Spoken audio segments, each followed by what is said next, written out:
दिनै 18 मे बर' बिजों सान बे गोथार साननि गासैबो बर' रायजो राजा बिथांमोननिसिम गोसो गोरबोनिफ्राय हामलायथिखौ बावहरदों जाहाथे जों बर' बिजों फोथांनानै लाखिनांगौआव बयबो बिबान लानांगोन आरो बयबो बिबानखौ रुजुनांगोन। दा बे समाव जनाय जिल्ला बर' थुनलाइ आफाद आरो धेमाजि जिल्ला दुलाराय बर' फरायसा आफाद जथायै दिनै 18 मे बर' बिजों सान बेखौ बानजायदों। दा बेवहाय बिथांमोनहा आंखौ जर'खा आलासि महरै लेंहरदों। दा बेवहाय बाहागो लानानै खोब गोजोननायखौ मोनदों। आरो मोनसे दुखुनांथाव बाथ्रा बेबायदि जों जेरैबायदि माने गामि एबा बिमा बिफाफोरखौ लोगो मोननांगौ, दा बैफोर बिमा बिफाफोरखौ जोङो एसे खम मोननाय जादों। दा थेवबो फरायसाफोरजों जोंनि बर' बिजों सान जों मा बर' बिजों साना जोंनि मा, दा बेफोर खोथाखौ जों बर' बिजों सानाव दिनै जों फरायसा फरायसुलिनोबो एसे फोरमायनानै होनाय जाहैबाय। दा बेवहाय आंनि बिबुंथियाव आं बेखौनो बुंदोंदि दिनै जोङो बर' बिजोंखौ जोङो फोथांनानै लाखिनांगोन आरो बर' बिजोंखौ फोथांनानै लाखिनांगौब्ला जोङो साफ्रोमबो बर' हिसाबै जों बयबो बिबान लानांगोन। दा बेवहाय जोङो नुदों माने दिनै एसे गाबोन एसे जोंनि बर' बिजोंफोरनि फरायसालियाव गामि ओनसोलाव थानाय भेन्सार फरायसालि, सरकारि फरायसालि, दा बेवहाय जोंनि फरायसाफ्रा खम जालांबाय थानाय नुनो मोनदों। दा गोदोथ' जोङो फरायसाफोरखौ गोबां लोब लोब नुयोमोन, स्कुलफ्राव जायगा थोलायै जों फरायनाय समाव बेबायदिमोन। खिन्थु दायो खम जालांबाय थादों। दा बेवहाय आं बेखौनो बुंनो सानदों, बेनि दायनिगिरिया जोंनि बिमा बिफाल' नङा, जोंनि समाजनि आफादफोरनि दैदेनगिरि बिथांमोननियावबो दाय दं होननानै आं बुंनो सानो। मानो दाय दं होननानै बुंनो सानोब्ला दिनै जोंनि बर'नि माहारियारि आफादफोरनि जि दैदेनगिरि बिथांमोनहा गाव गावनि गथ'फोरखौ दिनै बर' बिजोङाव सोआलासिनो गुबुन बिजोङाव सोनाय जों बेखौ नुबाय थादों।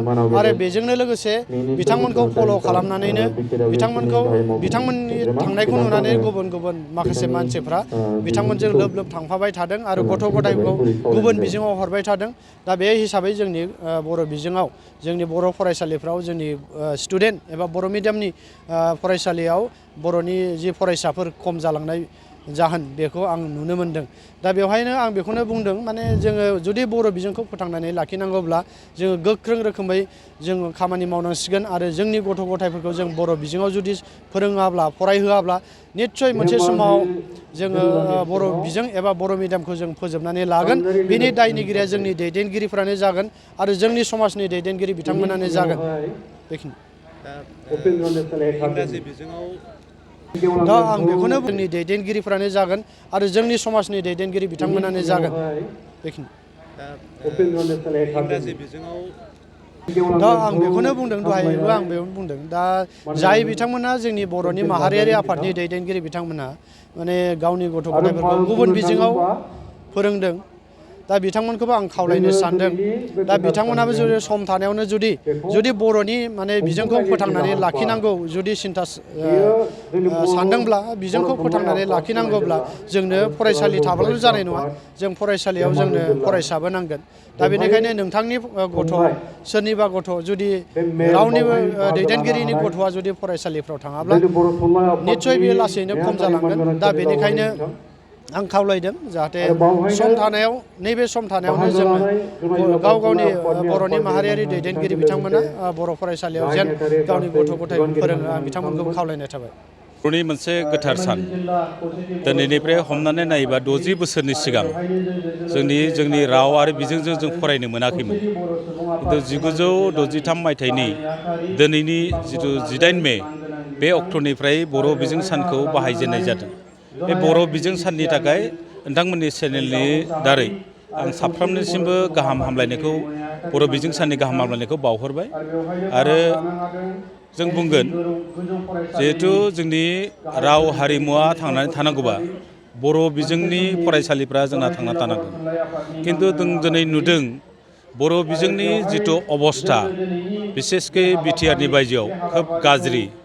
दिनै जों गोबां जिल्लायाव, गोबां जिल्ला दं, बर' कसारि वेलफेयार अट'नमास काउन्सिलनि गावखुंथायनि सिङाव, अट'नमासनि सिङाव गासै 19टा एडमिनिस्ट्रेटिभ जिल्ला दं।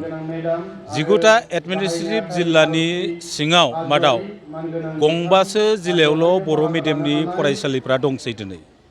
खोब गाज्रि अबस्थायाव दङ आरो दिनै नगाव बादियाव गंनै हाइ स्कुल दंमोन बर'फोरनि गेजेराव मोनफ्रोमबो गामियाव बर' प्राइमारि स्कुल गेजेर फरायसालि दंजोबोमोन किन्तु दिनै नगाव बादि जायगायाव गंसेबो बर' मिडियाम स्कुला दङ फोरोंगिरिफोरा दङ बेयाव सासेबो बर' मिडियामनि फरायसाफोर गैला बिनि थाखाय जोंना खोब दुखुनांथाव बाथ्रा आरो बिदिनो खोब गुबुन गुबुन जायगाफ्राव बर' मिडियामनि स्कुलफ्रा जोबलांनो हमदों आरो गोबां गोदान जायगाफ्राव भेन्सार स्कुल खुलिदोंबाबो बेखौ सरकारिकरन खालामाखै थामथि बर' गोजोन गोरोबथा बिटिआरनि सुक्ति दारै जिहेतु बर' मिडियामनि स्कुलफोरखौ बिटिआरनि गासैबो स्कुलफोरखौ लानाय बिटिआरनि बायजोनि बर' मिडियाम स्कुलफोरखौ स्पेसियेल कनसिडार खालामनानैब्लाबो सरकारिकरन खालामनाय मोनसे राहा दंमोनब्लाबो सरकारा बे हाबाफारिखौ दिनैसिम मावजोबाखै बेनि थाखायनो माहारियारि आफाद दुलाराय बर' फरायसा आफाद सागानगिरि हिसाबै जों खौसेथि बर' सुबुं आफादाबो सरकारखौ नारसिनबाय थादों थांनाय 21